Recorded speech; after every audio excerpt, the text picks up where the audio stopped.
Andrew came out again for the best part. We're talking about my favorite subject since I moved to Georgia, air conditioning. Oh my God, we need it. We need it. It is July and it's hotter than a two-picker Tomcat. Does it work yet? I wish. No. God, my. Nothing. So Okay. a lot of the stuff I build, like real budget conscious, right? So unless it has working air, usually it never gets it. This is the first time one of the trucks that I built from scratch, if you will. Yeah, I'll give you that. Yeah. I'll give you scratch. Scratch, yeah. Built from pretty much the ground up. Has got an air conditioning kit. So this is exciting. I have helped people install these. I've never done one start to finish myself, so this is going to be a learning experience. It's going to be fun. Vintage Air, obviously, is probably one of the originators of aftermarket hot rod air. Yeah, I have been hearing about vintage air. I literally used to think only old people talk about vintage air, and now I look around and I go, am I old? Is that me now? Because I want this. I want everything to do with all of this now. Yeah, especially this time of year. Yeah. So this kit, cut this out of the box. Here's your part number. Okay, so this is what they call their direct fit or sure fit kit. I don't remember how they phrase it, but this is for an 81 to 87 Chevrolet pickup or K5 or whatever with air conditioning factory. So this updates the stuff on these trucks worked fine for what they were in their era, but now this doesn't keep up. So this is going to be a more efficient kit, but also the biggest gain that we're going to get from this is it moves the evaporator from outside the firewall to inside the firewall so that we get the additional tire clearance now that we're running 22s and pretty low. I mean, not dummy low, but pretty low. So it's going to put the evaporator inside. It's going to give a more clean look on the firewall. That's what I love. It's like when you pop the hood, the box is gone. You just have your little beep poking through the firewall. Like, that's all you see. The lines can be really nice. That's my favorite part about the kit. Just moving all of that inside. Yep. So they have a kit that comes with everything you need. Compressor, condenser, lines, etc. I didn't opt for that because it looks a little too hot rod. Okay. A little too universal, I guess. Being that this truck had air conditioning, it's already got a condenser. It's got factory brackets for it, factory hardware. It just looks better. So I'm going to use that, and it's fine. You get the new updated condenser, and it's going to cool just as efficiently as the vintage air one would and not look as universal. Same thing with the compressor. The compressor they want to run is like a sand-in thing, and the reason being is most of your GM compressors are single displacement compressors, and these are designed to be multiple displacement or to work with multiple displacement compressors, but an LS that comes out of a truck has a factory multiple displacement compressor. So because we got a truck motor and truck compressor, it actually works for this stuff. Bolts up in the factory bracket with a factory belt, factory hardware. So none of that funky hybrid stuff that if we, let's say for instance, you know, the compressor goes bad, we can buy a compressor right off the shelf at Daytona Beach. Yeah, nothing weird. At Ohio, at Texas, you know, if we're driving it somewhere. So whenever you have the opportunity to do something like that and make it look this good, just do it. Just whatever it takes, just do that. That's always the best option. Yeah. It's going to be a little more work. We're going to make our own lines, but we don't have to make brackets and stuff with the condenser. So it all works out, man. It's just what I want to do. I will say that before I started building stuff, the idea of like making lines seemed so dramatic to me. I'm like, oh my God, who's going to do that? You don't realize that you can literally just walk into a radiator store, walk into a hydraulic fitting store, just give them your specs. They make it like 20, 30 minutes sometimes. You walk out the door with your lines. You're good to go. Exactly. It's not as crazy or as exotic as some people think. Yeah. Heck, even our local O'Reilly store has a custom hose thing for power steering, air conditioning, etc., all in the back. You tell them, hey, I've got this fitting pitch O-ring style here. I got this thing there. This is the length and this is the orientation I need. And they can make them for you. So it's really pretty affordable. Yeah, it's not bad. Every shop's a little different. Some shops run like a smaller hose that has I guess you'd say like a harder sheathing on it. So you get a little cool, more hot rod look of a small hose. It's a little easier to tuck away. Probably what we're going to opt for. Yeah, so anyways, this is the kit. We'll kind of walk you through everything. First thing, let's talk about the literature here. Wow. Yeah, I mean, impressive. This is, look, the first piece is 20 something. Let's see. 26 pages, I think. Yeah, 26 pages in the first book. right? And then each little thing, the bracket has its own book, the control panel has its own book, the installation kit has, I mean, it's like they have their own book. So, and looking through here, great illustrations. They really are. Like you can see, it's got all the parts included, right? I mean, it really reminds me of OEM diagrams, like their OEM quality, like repair manual level diagrams. Exactly. And what I call, and you'll see here, I don't know if this is a technical term, Mr. Parts Manager can tell us, but what I call like explosions. Yes. So like an explosion, right? So it shows you disassembled versions, but the order in which they assemble, right? So got the fitting here, the O-ring there, and it shows you a line to it. And even, shows you everything about it. So really, really good instructions so far. For sure. So that's all that. Comes with, obviously, evaporator box for the fan built in, all this stuff. Really nice. Not as heavy as you would think. Yeah, this control face, wow. That is like one of my favorite pieces. Little stuff like detent in the center, like just the overall look of it. I'll show you right where it's going to be all the time for us. High and as cold as it gets. So we won't have to use this side here in Georgia too often. But that piece is just super nice. And like Tim said, comes with its own instruction book. So packaging just perfect. Nice harness kit. All your relays, all your grounds, etc. Comes with some hardware to mount it. Comes with its own instruction kit. A couple Alabama black snakes. For the Never dusting. seen one of these before. We got some bracketry instructions. This is going to be, so this one's going to be a piece that we're not going to use entirely for its intended purpose. So this is made to go onto the firewall, right? And it uses some of these holes as factory locating points, and then you bolt it up. And what this does is it covers the hole in the firewall where the factory evaporator box, factory heater core lines, etc. were. And then it gives you a template to mount your now heater core, AC lines, and your water drain. So we're going to use this as solely a template because we have already smoothed the firewall. We don't need this to hide anything. So we're just going to put it up there, locate our existing holes. We're going to have to do it from the inside since we already smoothed it, but I've already checked it. It's going to work. Locate our holes, and this will give a template where to drill everything. So it'll still be used, but not entirely as its intended purpose.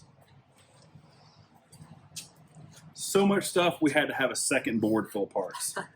I mean, geez, this kit's got a lot going on. Yeah, it does. We have all of the adapters for the vents, AC, different dash vents, different things, a cover for the fresh air vent. This is really neat. This is a modification block off for part of the glove box. So the glove box has to shrink down, so that'll be there. These are some of the lines. Like I said, it's got its own instructions with the lines. Another block off for fresh air plate we're not going to need. Another just hardware and hoses and hose clamps, etc. So it's pretty in-depth kit. You can tell they've been doing this for a while. This isn't their first rodeo. By any means. This is a great looking kit. Yeah, there's other kits out there. There's like a hot rod air. There's some other stuff, but this is kind of the leader. This is made for this truck. And the control panels, honestly, one of the main reasons I got this one because it looks OE-ish. Yeah. It's kind of like the gauges. Yeah. Perfect example. It's like just enough OE to really remind you of the old stuff, but like you can just tell it's nice, fresh, new stuff. Right. Yeah. Modern. Like you said, it's got the detents and the way they slide. Stuff like that. You don't realize that you need that. You do. So it's good. We had to wait a while on it. So if you plan on running one of these, order it today because I think this one took like 4 or 5 months to get here. Be here next summer. Be here next summer. Yeah, be here when it's nice and cold. Yeah, exactly. That way you'd be in the shop when it's cold at least. Oh my God, I love it. So yeah, here's everything, and we're just gonna start knocking it out. Let's do it.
So we got everything installed.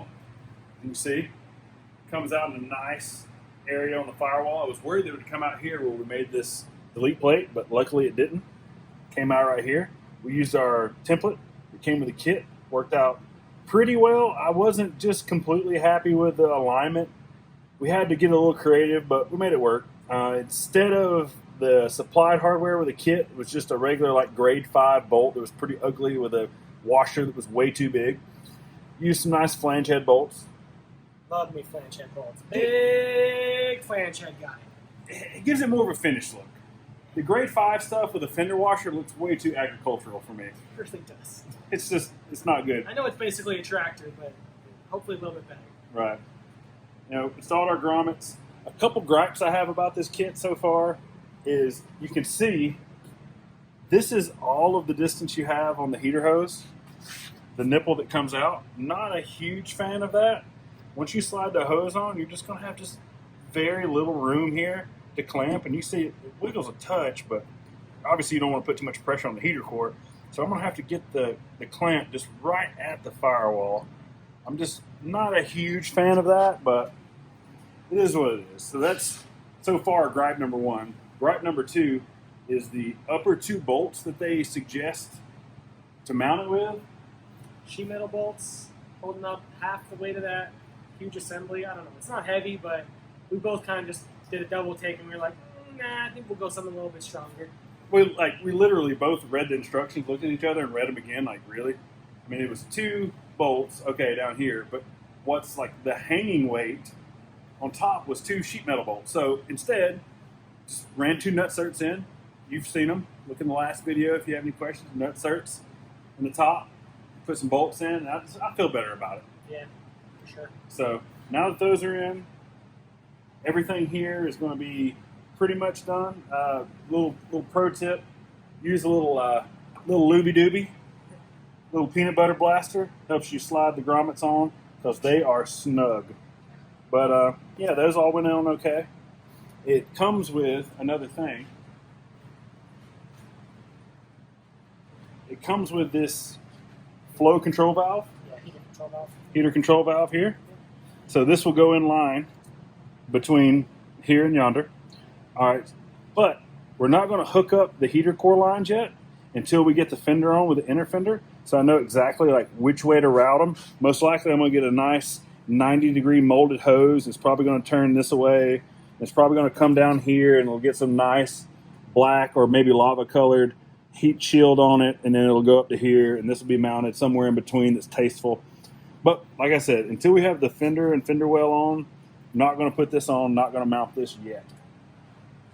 Don't want to cut up a bunch of heater hoses and waste it and change my mind later. Not going to mount it to the firewall like they kind of recommend, and it's a little hokey. So I'm going to try to make it a little cleaner there. We're not going to do the hoses today. Once again, no inner fender. I don't know exactly where they're going to be routed yet. Problem number 1. Problem number 2, my parts guy dropped the ball. I ordered a new AC condenser, and it is completely wrong. Fittings are wrong, locations are wrong, size is wrong, mounts are wrong. That never happens either. It's No, so weird. never. Parts guys never get it wrong. Nope. Never made a mistake in all 15 years. So even if we wanted to put it on, couldn't do it today anyway. We're filming on a Sunday, can't get a new one. It's whatever. It's fine. Like I said, don't have an inner fender, so we're not going to nail that down. But it's super simple. It's just finding out the correct hose ends or correct thread pitches and O-ring styles, and getting your local parts store, hardware store to make them for you. Not hardware store, hydraulic store. That's the Maybe a where. real sick hardware store. Oh my god, That'd be a dream, right? Yeah. So that'll get tidied up. You'll see that in a future video. We'll go over that. So now we're going to move to the inside and show you some of the inside hookups and controls.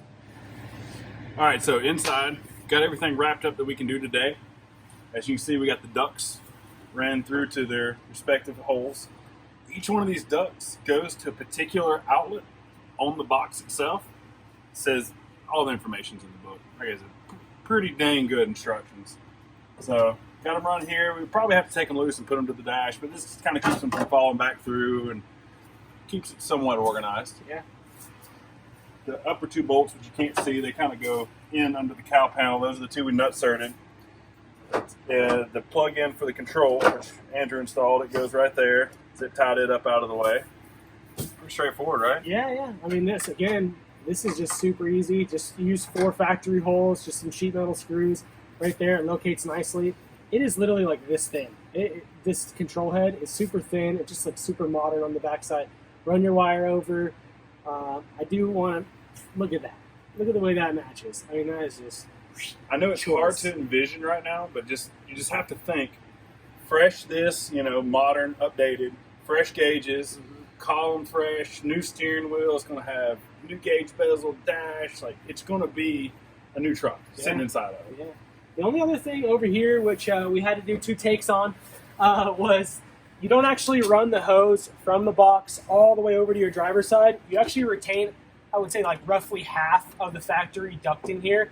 They have you trim this, and then there's a little adapter that slides in. And that's just going to get attached to the dash once it's all back in and everything. That's about the only thing you retain other than the vents. And believe it or not, that was in the instructions that we didn't read. Yeah, imagine that. Yeah. At the end of the day, we're still guys. We still like to try to figure it out on our own. Cut first, measure afterwards. Yeah, absolutely. Why not?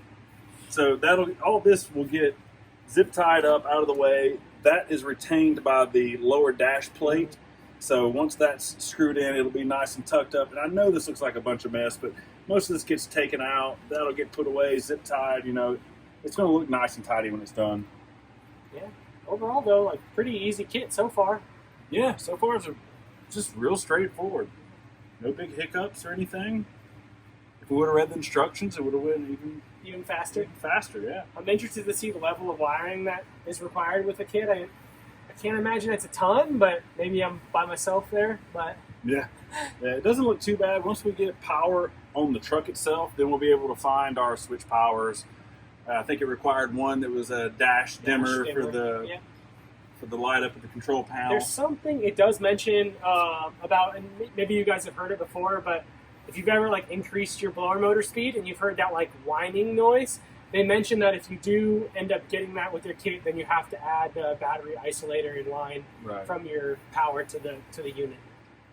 Right. So yeah, all in all, it's pretty straightforward. Did we talk about the glove box? A little bit. Yeah, we don't have that installed yet. I'm going to get a new inner liner, which kind of sucks because you have to pretty much cut it in half. But yeah, we're going to get a new inner liner. So if you're not familiar, the way that the glove box works on these, it's a metal shell, right? So what you see is all metal. But for whatever reason, the geniuses at GM made the hinge part of it plastic. So the more you open and shut it, eventually it breaks and falls off. And this one's just on the cusp of that. So we have to buy a new one, so that's fresh and tight, just so we can cut it in half and clearance it. Because you can see the box. I mean, you see we had no room. You do lose a little bit of glove capacity in the glove box. Yes. Yeah. Yeah. You maybe pack of Newports and some, Magnums. Probably all you can get in there now. Magnums, huh? Yeah. Oh, yeah. Okay. Yeah, me too. Yeah. I mean, a truck like this. Oh, okay. So, yeah. It's a pretty good Sunday. Yeah. Another good day in the books. Another good day in the books. Another step closer to air conditioning. That's all I think about. Yes. It's on the horizon now. I can see it. Yes, it is miserable. We are closer. So next time we'll probably do maybe some fuel system stuff, maybe some more wiring stuff, who knows. I've got to do paint stuff, which I already said we're not going to bore you guys with that. Probably get the doors painted in the next week or so we can start putting regulators in. We're going to do a jumper wire kit, not hard wire. It increases the gauge size of the feed to the window motors to help them work a little easier, a little more modern. Nice. Yeah. I'll be learning something there. Yeah, That's so cool. we'll We do know about those. that. Yeah, I'm just working our way forward. Typically, when I build a vehicle, I like to start from the back and work my way forward. Just in cars, huh? Hey! So, yeah, so we're working our way up to the doors and finish the dash and stuff and get to the front end. And, obviously, once we get to the front end and tidy up the power and stuff, then we'll come back and finish the gauges and all that. But, we're just kind of working our way forward. I know. It's a day in the books as far as I can tell. Yeah, it's another good one. So, yeah, we're going to go find some of that air conditioning. The kind I'm paying for at the house right now. Yeah. Yeah, big air conditioning guy. Big air conditioning guy. So, yeah. So, hey, if you haven't liked and subscribed, go ahead and do that. And until next time, Yeah, see you next week, huh? see you next week.